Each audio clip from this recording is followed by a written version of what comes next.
Hey folks, welcome back to the channel. Happy Catty Crypto here. Twitter's been on a bit of a crazy one these past couple of days. It's either something doesn't show up, my profile doesn't show up, or just in general, Twitter dislikes me for whatever crazy reason. So firstly, we've got Binance Lunk trending. We've also got Lunk community trending, and it's no different to every other day really. That regardless of what day it is, there always seems to be something in the what's happening that is related to Lunar Classic, our movement and moving forward. And we have managed to stay in the limelight for a long time. We have managed to keep people understanding what we've been through, what we're going through, and what we're fighting for. And we have come so far as a community to now be at this final point where the countdown for new validators is less than 14 hours. Well, it's 14 hours away, sorry. Lots of good things going to be happening, but we also need to be prepared for all of the other little things that could happen. So firstly, I want to remind everybody that this hot wallet could make a move. Someone could have waited with these coins to open a validating node and then delegate those coins to themselves to do exactly what KuCoin did. And the way KuCoin did this, like I explained, they got this themselves. They didn't get this by going around saying, you know, delegate with us, we're doing all these awesome things, delegate your coins with us, we'll do this, and trying to sell themselves. They didn't need to because they had the coins themselves, so they can just delegate to themselves. And I believe this is something we're going to see when new validators come on board, because the simple fact is the Oracle rewards pool is there for the taking.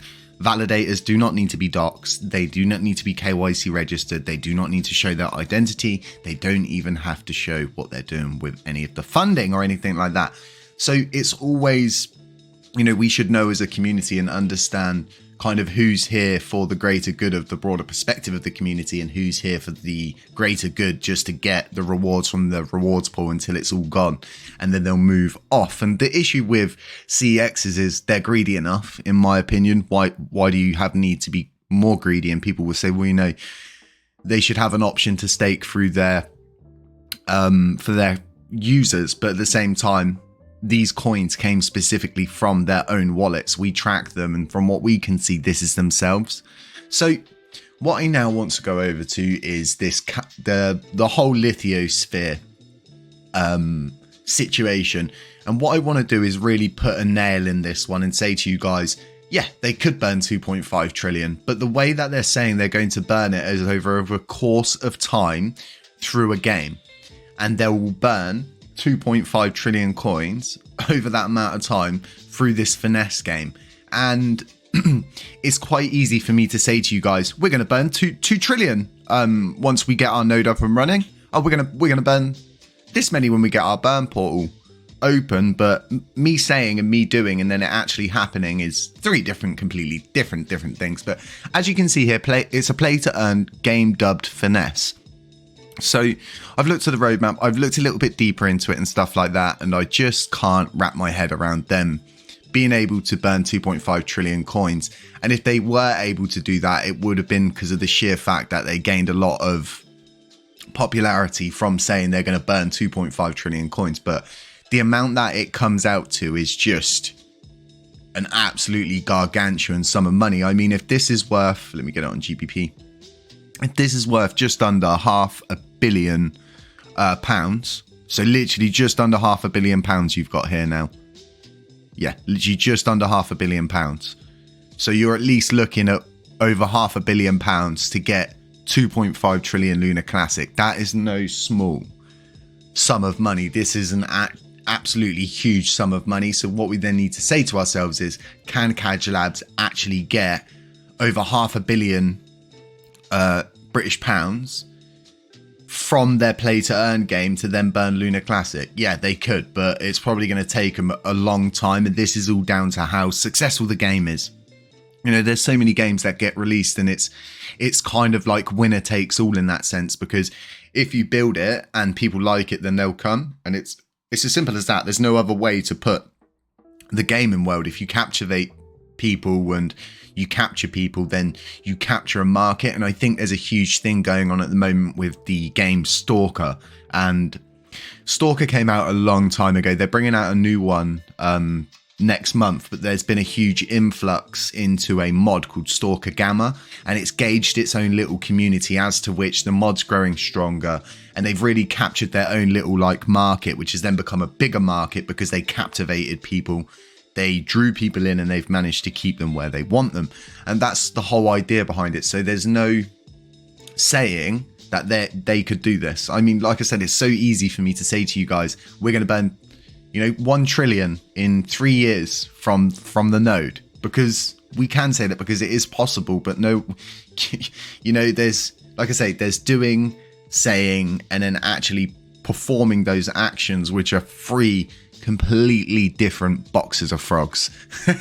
So always take everything with a pinch of salt. Always do your own due diligence. As we've shown you before, Cadge Labs, all of these websites that are involved with it all go back in the Wayback Machine. And they show us to be involved with some kind of Rona Ronason kind of scandal thing. So stay safe. These kind of people will they erase the emotion. They don't care. They don't care that they know that like we know that they're lying. They just don't care that that whole part of their humanity is gone, in a sense, and they just erase the emotion and look at the possible future gains. And I think this is something that a lot of people do in crypto, is just erase the emotion and move forward. And I think that's whoever attacked USTC and Luna at the time did the same. They made a very, very, what would to me be like, a life-changing decision, because you would be responsible for deaths of hundreds of people.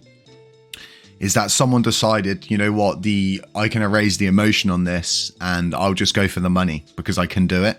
And that's the sad thing with crypto. And I think this is something that we all need to understand, is not everybody's in the same boat as us. In fact, they're in completely separate boats. They may be drilling holes in our boat, and not everybody's here for the same thing. They're just here for a quick gain or a quick buck. Whereas a lot of us see us as holding for the next 2, 3, 4 years, and you're either a hodler or you're not. It really is as simple as that. But as to the Binance hot wallet, I honestly believe it could be making a move, because it's just been so long now that these coins are just sat here doing nothing, absolutely nothing. They've not been staked, they're not moving. In fact, they will move them as little as possible now because of the ban taxes and all of these CEXs that came out once again saying, we're going to support the ban tax. What have you heard from them?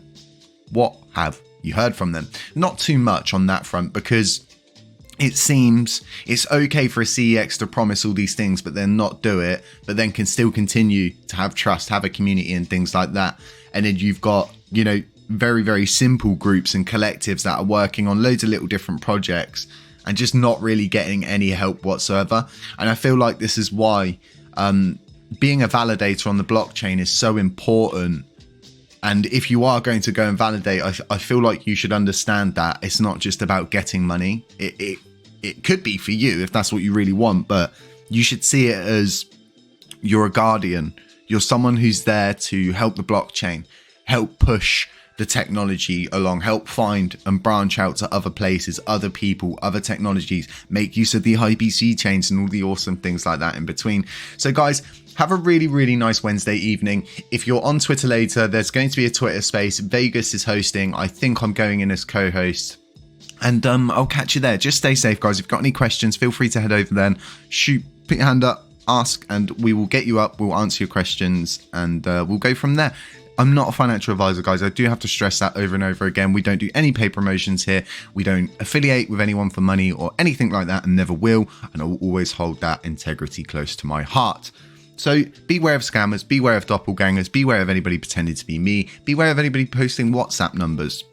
If you're worried about something, question it. Always double question everything. If you need to speak to me, that's the Happy Catty chat group. You can literally just click that link. It will take you straight to our Telegram. Tap the capture that Rose provides so you can speak, and I will be there. Just at me and I'll make myself present. Guys, stay safe. I'll catch you in the next one. Sure.